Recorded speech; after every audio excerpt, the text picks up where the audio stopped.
श्री देव रामेश्वर मंदिर नाटळ, तालुका कणकवली। 84 खेड्याचा अधिपती असलेल्या साळशी या प्रमुख देवस्थानाच्या अधिपत्याखाली येणाऱ्या 84 देवस्थानांपैकी एक असलेलं हे प्रमुख देवस्थान कणकवली तालुक्यातील सह्याद्रीच्या पायथ्याशी वसलेल्या नाटळ या गावात श्रीदेव रामेश्वर मंदिर आहे।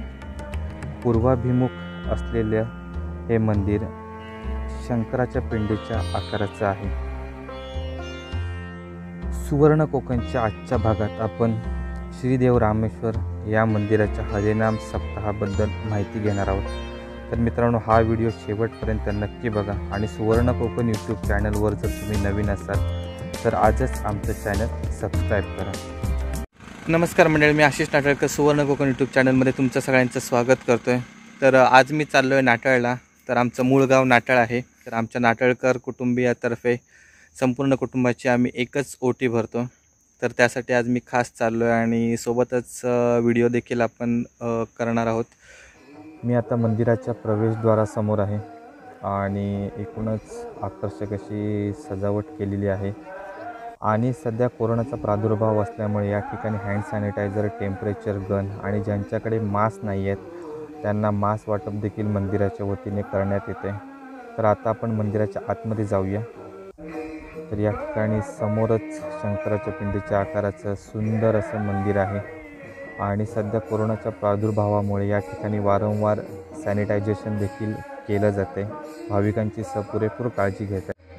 तर या ठिकाणी मंदिराच्या सभामंडपात एक भजन चालू आहे, अतिशय मधुर असं भजन चालू आहे। तर आपण जरा ते ऐकूया आणि मग पुढील मंदिराची माहिती घेऊया।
दिगवळे सुतारवाडीचं हे भजन होतं, अतिशय सुंदर असं भजन होतं। तर आपण आता आलो आहे मंदिराच्या प्रमुख गाभाऱ्याजवळ। या ठिकाणी गाभाऱ्याचा जो प्रवेशद्वार आहे त्याला देखील सुंदर अशी फुलांची सजावट केलेली आहे आणि या ठिकाणी सभामंडपाचे देखील खांब आहेत। त्याच्यानंतर वरील छत वगैरे याचे देखील फुलांनी संपूर्ण सजावट केलेली आहे। वरती तुम्ही बघू शकता मस्तपैकी अशी फुलांची सजावट केलेली आहे आणि या ठिकाणी सभामंडपामध्येच आपण मगाशी ऐकलेलं सुमधुर असं भजन चालू आहे। तर आपण आता मंदिराच्या गाभाऱ्यामध्ये प्रवेश करतोय। तर या ठिकाणी नवस वगैरे फेडले जातात आणि त्याच्यानंतर ओटी वगैरे देखील या ठिकाणी भरली जाते।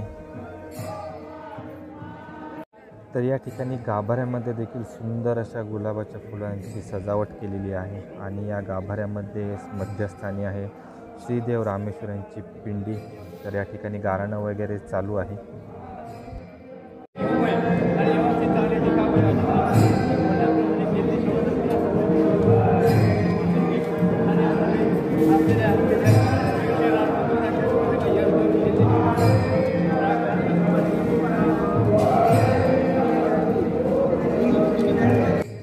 या सप्ताहासाठी सिंधुदुर्ग जिल्हा आणि जिल्ह्याच्या बाहेरून देखील भरपूर प्रमाणात भाविक येतात आणि सिंधुदुर्ग जिल्ह्यातील हे एक प्रमुख जागृत देवस्थानांपैकी एक आहे. श्रीदेव रामेश्वर मंदिर हे सुमारे 400 वर्षे जुनं शिवकालीन मंदिर आहे. 400 वर्षांपूर्वी ज्यावेळी हा प्रदेश मुघलांच्या अधिपत्याखाली होता, त्यावेळी नाटळ येथील मूळ पुरुष शंकरदेव यांनी या समाजाला एकत्रित येण्यासाठी आणि सामाजिक आणि आध्यात्मिक बळ वाढवण्यासाठी या मंदिराची स्थापना केली आणि तेव्हापासून येथील समाज हा प्रत्येक धार्मिक विधीमध्ये एकत्रित येऊन या ठिकाणचे सर्व कार्यक्रम विधिवत पार पाडतात. या ठिकाणी गोंधळ, हरिनाम सप्ताह, महाशिवरात्र असे अनेक विविध कार्यक्रम या ठिकाणी येथील समाज एकत्र येऊन पार पाडतो. तर या ठिकाणी बाजूलाच ओटी भरण्याचा कार्यक्रम चालू आहे. तर मी देखील आमच्या संपूर्ण नाटळकर कुटुंबियांतर्फे मानाची ओटी घेऊन आलो आहे. तर या ठिकाणी एक वहिनी होत्या, त्यांनी आमची ओटी भरली.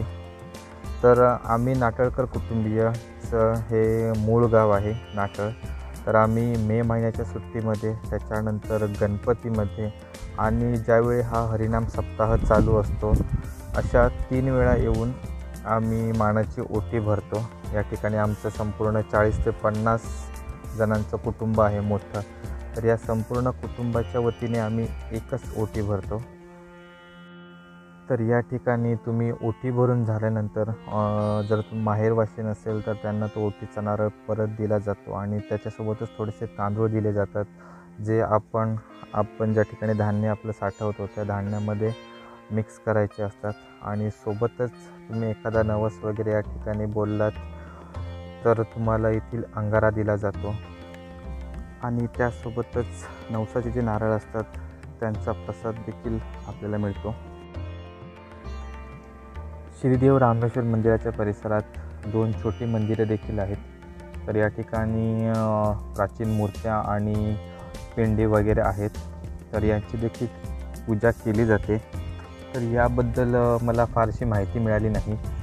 तर तुम्हाला माहिती असेल तर आम्हाला कमेंट बॉक्समध्ये नक्की कळवा, जेणेकरून जे इतर लोक आपले व्हिडिओ बघतील त्यांना त्याचा फायदा होईल आणि त्यांना देखील या मंदिराविषयी माहिती मिळेल. आता आपण मंदिराच्या बाहेर आलो आहे आणि आपण आता मंदिराच्या बाहेरचा परिसर पाहूया.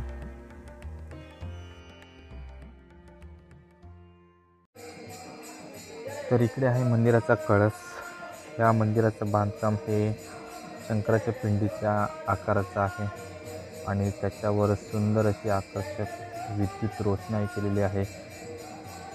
आणि आपण आता मंदिराच्या आजूबाजूचा परिसर बघूया. तर इकडे संपूर्ण रेड कार्पेट पसरलेलं आहे. इकडे समोरच उजव्या बाजूला रंगमंच आहे, ज्या ठिकाणी धार्मिक कार्यक्रम वगैरे होतात. आणि इथून सभामंडप अतिशय अप्रतिम दिसतोय. विद्युत रोषणाई तर एक नंबर केलेली आहे. आणि या मंदिराच्या वरती देखील एक फ्लोअर आहे, ज्या ठिकाणी देखील पालखी वगैरे ठेवली जाते. आणि इथून तुम्ही बघू शकता सभामंडपाचे जे खांब वगैरे आहेत त्यांना सुंदर सजावट केलेली आहे. तर या ठिकाणी एक ढोलपथक आलेलं आहे आणि हे ढोलपथक हरिनाम सप्ताहाची शोभा वाढवत आहे. तर मुळात आपल्या कोकणी माणसांचा स्वभाव हा श्रद्धाळू असल्यामुळे आपली कोकणी माणसं भजन, कीर्तन, त्याच्यानंतर असे ढोलपथक वगैरे अशा माध्यमातून या हरिनाम सप्ताहाची शोभा वाढवत असतं आणि त्याचप्रकारे त्यांना एक देवाची सेवा केलेल्याचं समाधान देखील मिळतं.